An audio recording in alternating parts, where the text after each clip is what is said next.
Meow, everyone! Look at this little beauty, a corner bookmark made from real cat fur. Let me show you how it's made. Here's what you'll need: green felt or any color you like, a pen, scissors, a felting needle, a regular sewing needle,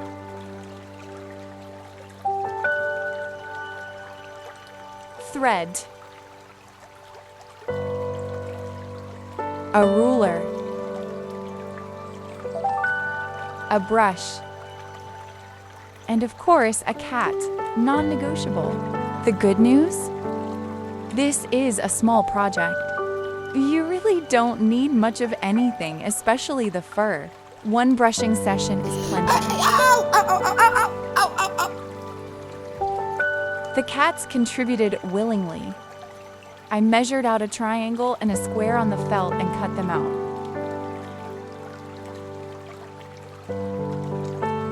Together, these two pieces form a corner bookmark, a little pocket that wraps right around the page corner. Now, what should I draw on this? Obviously a cat. A simple outline to guide the felting. And now, the most satisfying part. I started attaching the cat fur onto the felt using my felting needle, following the outline I'd drawn. Needle felting works because of the tiny barbs on the needle. When you stab repeatedly through the fiber, those barbs tangle the fur together and lock it into the felt base. So the technique is stab, stab, and stab. And stab I did with great dedication.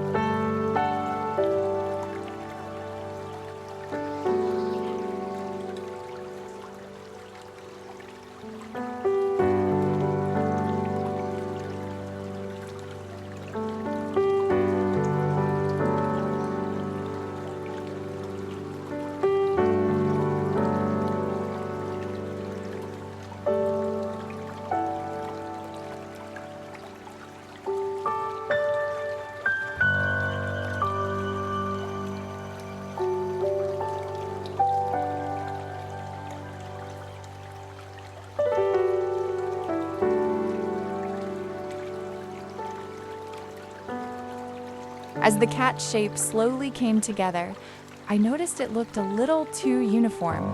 So I grabbed some green yarn and added a tiny collar. It ended up matching the green felt perfectly, which was a completely happy accident.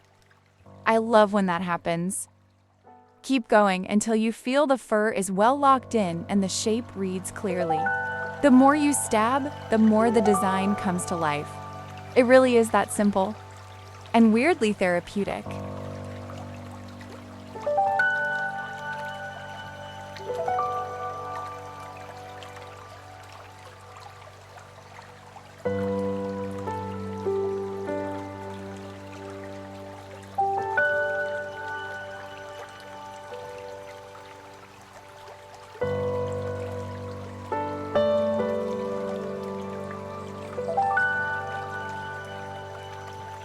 My quality control manager, Shushu, was on site for the entire operation, overseeing things from a nearby comfortable position.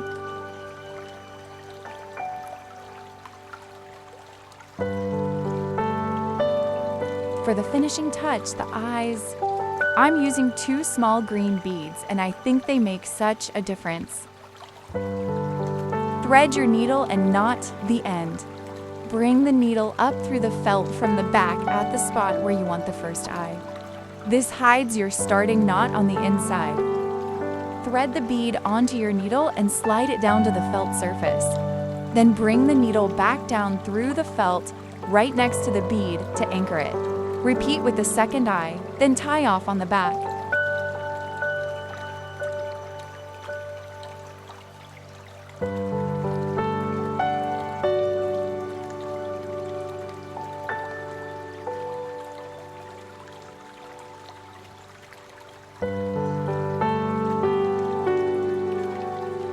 The collar, the bead eyes, these details are completely optional.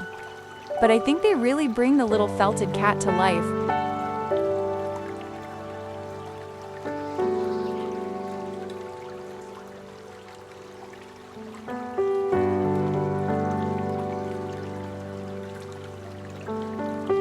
What do you think?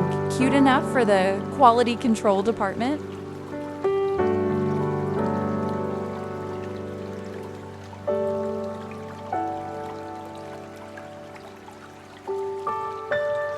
Now it's time to put it all together. We're joining the two felt pieces using a stitch called the blanket stitch. It's decorative and functional, and it gives you that beautiful, finished-looking edge.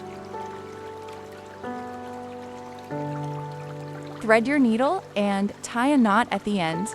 Before you start stitching, hide that starting knot between the two layers of felt.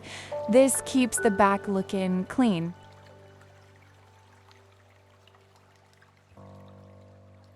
Hold your square and your triangle together. The square forms the pocket that slips over the corner of your book, and the triangle is the decorative top, our little felted cat.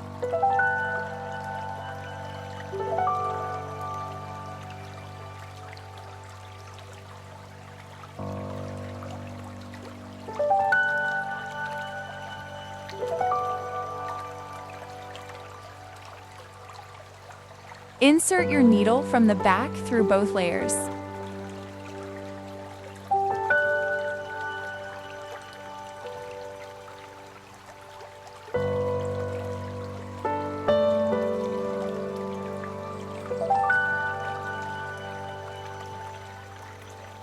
Before pulling the thread all the way through, bring your working thread around and pass it under the tip of the needle. That loop catching under the needle is what creates the little bar along the edge.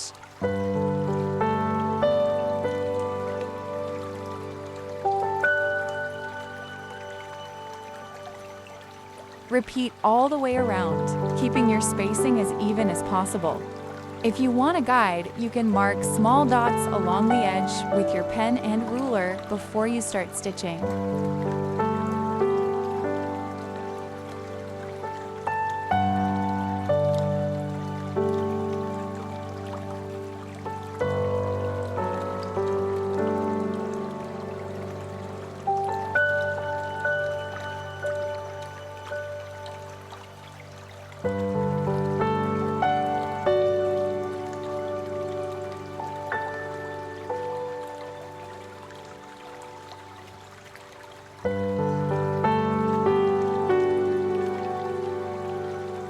At the corners, work 2 or 3 stitches into the same corner hole. This fans the stitches out around the point and covers the corner neatly.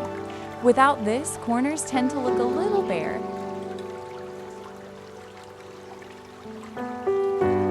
To finish off, pass your needle back through the loop of your very last stitch twice to lock it in place. Then bring the needle between the 2 felt layers to hide the finishing knot inside.